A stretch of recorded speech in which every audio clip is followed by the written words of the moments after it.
Hello everyone, नमस्कार। हमारे YouTube channel में आपका हार्दिक स्वागत है। दोस्तों, नवरात्र शुरू हो चुके हैं। नवरात्रों में साधक व्रत रखते हैं, अखंड दीप जलाते हैं, कलश स्थापना करते हैं, खेतरी बीजते हैं। तो आज की वीडियो में मैं आपको बताऊंगी कि नवरात्रि में अखंड दीप जलाने का महत्व क्या है और अखंड दीप जलाने से क्या लाभ प्राप्त होते हैं और कौन से नियम हैं, क्योंकि अखंड दीप जलाने के कुछ नियम भी होते हैं जिनका पालन करना बहुत ज़रूरी है। और साथ में जानेंगे मंत्र, नवरात्रि में दुर्गा माता के खास मंत्र और शुभ मुहूर्त। तो वीडियो शुरू करने से पहले आपसे एक खास बात, अगर आप इस चैनल पर नए आए हैं और पहली बार आए हैं तो इस चैनल को सब्सक्राइब कर दीजिए और बेल आइकन बटन प्रेस कर दीजिए ताकि आने वाली वीडियो देख सकेंगे आप सबसे पहले। और जिन्होंने ये चैनल सब्सक्राइब कर दिया है उनका दिल से आभार, बहुत बहुत धन्यवाद। दोस्तों, इसी तरह इस चैनल के साथ जुड़े रहिएगा, ये आपका अपना चैनल है। और वीडियो को अंत तक ज़रूर देखिएगा ताकि कोई भी जानकारी छूट न जाए, क्योंकि दोस्तों आधी अधूरी जानकारी से पूरा लाभ नहीं मिलता है, इसलिए हमारे साथ अंत तक बने रहिएगा। तो आइए शुरू करते हैं। दोस्तों, दीप प्रकाश का द्योतक है और प्रकाश ज्ञान का। परमात्मा से हमें संपूर्ण ज्ञान मिले, इसीलिए दीप प्रज्वलन करने की परंपरा है। कोई भी पूजा हो या किसी समारोह का शुभारंभ हो, समस्त शुभ कार्यों का प्रारंभ दीप प्रज्वलन से होता है। जिस प्रकार दीप की ज्योत हमेशा ऊपर की ओर उठी रहती है, उसी प्रकार मानव की वृत्ति भी सदा ऊपर ही उठे, यही दीप प्रज्वलन का मीनिंग है, दीप प्रज्वलित करने का अर्थ है। और यानी कि समस्त कल्याण की चाह रखने वाले मनुष्य को दीप जलाते समय कुछ मंत्र भी अवश्य पढ़ने चाहिए। हिंदू धर्म में किसी भी शुभ कार्य को करने से पहले दीपक जरूर जलाए जाते हैं। सुबह शाम होने वाली पूजा में भी दीपक जलाने की परंपरा है। वास्तुशास्त्र में दीपक जलाने और उसे रखने के संबंध में कई नियम बताए गए हैं। दीपक की लौ की दिशा किस ओर होनी चाहिए, इस संबंध में वास्तुशास्त्र में कुछ खास जानकारी भी मिलती है। यानी कि वास्तुशास्त्र के मुताबिक ये भी बताया गया है कि दीपक की लौ किस दिशा में होने पर उसका क्या फल प्राप्त होता है। आइए अब जानते हैं नवरात्रि में अखंड दीपक क्यों जलाते हैं। दोस्तों, नवरात्रि का हिंदू धर्म में विशेष महत्व है। साल में हम 2 बार देवी की आराधना करते हैं। नवरात्रि के दौरान माता रानी को प्रसन्न करने के लिए साधक कलश स्थापना, अखंड ज्योत, माता की चौकी, तरह तरह के पूजन अर्चन करते हैं, जागरण करते हैं। और मैंने जो वीडियो बनाई है नवरात्रों की, आप उसे ज़रूर देखें। उसमें मैंने बताया है कि नवरात्रों में राम रक्षा स्तोत्र का पाठ जरूर करें और नवरात्र रखने के नियम क्या हैं, और भी बहुत सी जानकारी मैंने नवरात्रि की वीडियो में दी है, आप उन्हें ज़रूर देखें।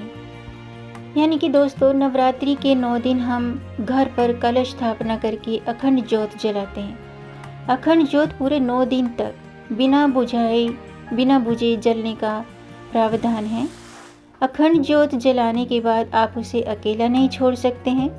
अगर ये ज्योत बुझ जाए तो अपशगुन माना जाता है, शुभ नहीं होता है। यानी कि नवरात्रि में 9 दिन तक माँ को प्रसन्न करने के लिए, मनवांछित फल पाने के लिए गाय के शुद्ध घी से अखंड ज्योत प्रज्वलित की जाती है।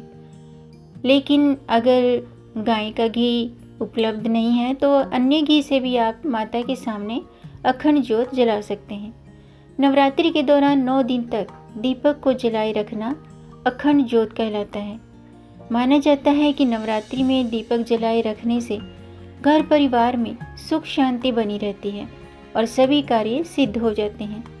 इसीलिए नवरात्रि के पहले दिन संकल्प करते हुए अखंड दीपक को जलाना चाहिए और नियमों के अनुसार उसका संरक्षण भी करना चाहिए, यानी कि देखभाल भी करनी चाहिए। आइए अब जानते हैं अखंड ज्योत जलाने की विधि क्या है। दोस्तों, नवरात्रि के दौरान जलाए जाने वाले दीपक यानी अखंड ज्योत को जलाने के भी कुछ नियम हैं जिनका पालन हमें करना चाहिए ताकि हमें मनवांछित फल की प्राप्ति हो सके। आमतौर पर लोग पीतल के दीप पात्र में अखंड ज्योत प्रज्वलित करते हैं। यदि आपके पास पीतल का पात्र ना हो तो आप मिट्टी का दीप पात्र भी इस्तेमाल कर सकते हैं, मगर मिट्टी के दीप पात्र में अखंड ज्योत जलाने से पहले दीप पात्र को एक दिन पहले पानी में भिगो दें और उसे पानी से निकालकर साफ कपड़े से पोंछकर सुखा लें। शास्त्रों के अनुसार नवरात्रि में अखंड ज्योत जलाने से पहले हम मन में संकल्प लेते हैं और देवी माँ से प्रार्थना करते हैं कि हमारी मनोकामना जल्द ही पूर्ण हो जाए। अखंड दीपक को कभी भी जमीन पर न रखें, इस बात का आप ध्यान रखिएगा। दीपक को चौकी या पटरे पर रखकर ही जलाएं। इसके अलावा दोस्तों, अगर आप दुर्गा माँ के सामने यदि जमीन पर दीपक रख रहे हैं तो अष्टदल बनाकर रखें। ये अष्टदल आप गुलाल या फिर रंगे हुए चावलों से बना सकते हैं। अब बात करते हैं अखंड ज्योत में आप बाती किस चीज़ की बनाएं। दोस्तों, अखंड ज्योत की बाती का विशेष महत्व होता है और यह बाती रक्षा सूत्र यानी कि कलावा से बनाई जाती है। सवा हाथ का रक्षा सूत्र यानी कि पूजा में प्रयोग किए जाने वाला कच्चा सूत, उसे लेकर के उसे बाती की तरह दीपक के बीचों बीच रखें और अखंड ज्योत जलाने के लिए शुद्ध घी का प्रयोग करना चाहिए। यदि आपके पास दीपक जलाने के लिए घी ना हो यानी कि शुद्ध घी ना हो तो आप तिल का तेल, सरसों का तेल भी सरसों के तेल से भी दीपक जला सकते हैं। लेकिन ध्यान रखिएगा कि इनमें सरसों का तेल शुद्ध हो और उसमें कोई मिलावट ना हो और वो मतलब पूजा के लिए अलग से रखें। उसमें से आप खाने पीने में प्रयोग ना करें। पूजा के लिए जो भी घी है ज्योत के लिए या तेल है तो उसे अलग रखें और शुद्ध रखें। अखंड ज्योत को देवी माँ के दाईं ओर रखा जाना चाहिए, लेकिन यदि दीपक तेल का है तो उसे बाईं ओर रखना चाहिए। इसके अलावा दोस्तों, अखंड दीपक की लो जो होती है उसको मतलब हवा से बचाने के लिए कांच की चिमनी से ढक कर रखना चाहिए।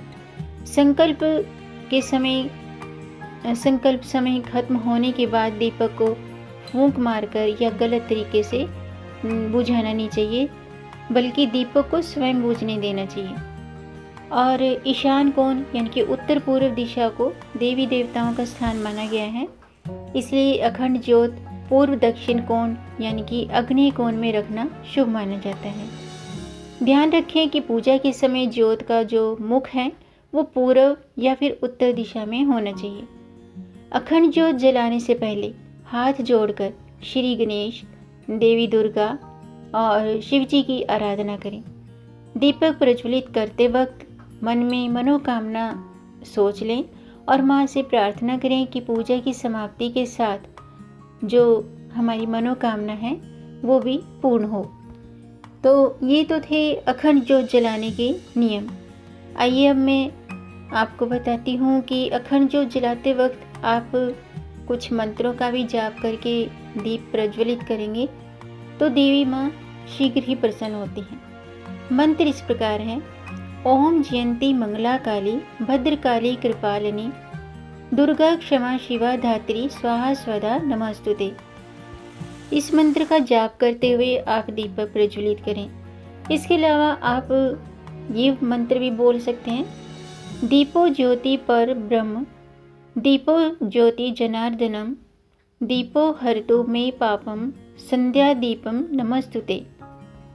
एक और मंत्र है, ध्यान से सुनिएगा: शुभम करोति कल्याणम, आरोग्यम धन संपदा, शत्रु बुद्धि विनाशाय, दीपकाय नमस्तुते।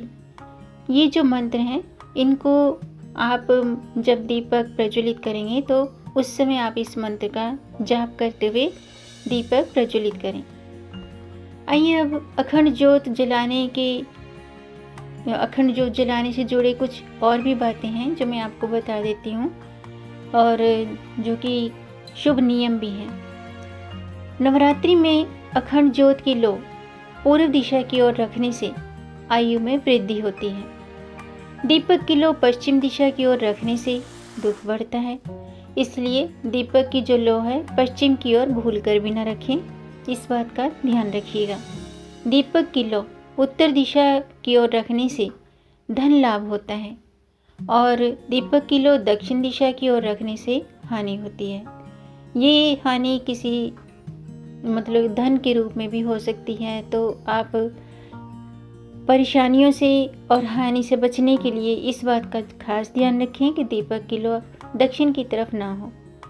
किसी भी शुभ कार्य से पहले दीपक जलाते समय इस मंत्र का जो मैंने अभी बताया इनका जाप करने से शीघ्र ही सफलता मिलती है। अखंड ज्योत की जो गर्मी होती है वो दीपक से 4 उंगल चारों ओर अनुभव होनी चाहिए। ऐसा दीपक जलाने से भाग्योदय का सूचक होता है। दीपक की लो सुनहरी जलनी चाहिए, जिससे हमारे जीवन में धन धान्य की वर्षा होती रहे और हमारे बिजनेस में प्रगति हो। अगर अखंड ज्योत बिना किसी कारण के स्वयं बुझ जाती है तो घर में आर्थिक तंगी आने की संभावना रहती है। और दीपक में बार बार बाती नहीं बदलनी चाहिए, दीपक जलाना भी नहीं चाहिए। ऐसा करने से रोग में वृद्धि होती है और मांगलिक कार्यों में बाधाएं आती हैं। तो इस बात का भी ध्यान रखना चाहिए कि दीपक से दीपक न जलाएं और दीपक की बाती बार बार न बदलें।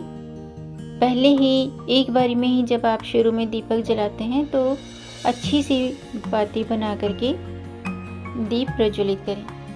मिट्टी के दीपक में अखंड ज्योत जलाने से आर्थिक समृद्धि आती है और चारों दिशाओं में हमारी कीर्ति का बखान होता है। मिट्टी का दीपक भी मतलब काफ़ी महत्व होता है। नवरात्रि में दीपक जलाए रखने से घर में सुख शांति बनी रहती है, और नवरात्रि में घी और सरसों के तेल का अखंड दीपक जलाने से त्वरित शुभ कार्य सिद्ध होते हैं। और नवरात्रि में स्टूडेंट को सफलता के लिए घी का दीपक जलाना चाहिए। अगर आप स्टूडेंट हैं तो शुद्ध घी का दीपक जलाएं। और अगर आप वास्तु दोष से परेशान हैं तो उसे दूर करने के लिए वास्तु दोष वाली जगह पर तिल्ली के तेल का दीपक जलाकर रखना चाहिए। शनि के कुप्रभाव से मुक्ति के लिए नवरात्रि में तिल्ली के तेल की अखंड ज्योत जलानी शुभ मानी जाती है। आइए अब जानते हैं नवरात्रि के शुभ मुहूर्त क्या हैं। 7 अक्टूबर 2021 को प्रातः 6:17 से 10:11 तक नवरात्रि का शुभ मुहूर्त है, और सुबह के 9:33 से 11:31 तक। दोपहर का अभिजीत मुहूर्त है दोपहर के 11:46 से 12:32 तक, और दोपहर के 3:33 से शाम के 5:05 तक।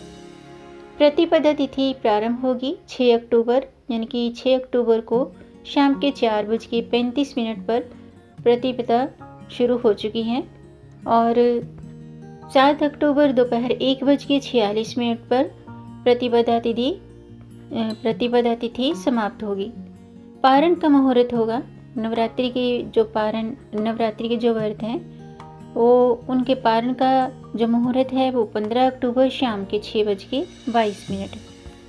ये थे नवरात्रि के कलश स्थापना मुहूर्त, सुबह से शाम तक के कलश स्थापना के सबसे अच्छे मुहूर्त। तो दोस्तों आज के लिए बस इतना ही। उम्मीद है आपको ये जानकारी पसंद आई होगी। अगर आपको जानकारी अच्छी लगी हो तो आप इसे लाइक ज़रूर कीजिएगा। आपके लाइक से हमारा मोटिवेशन अप होता है।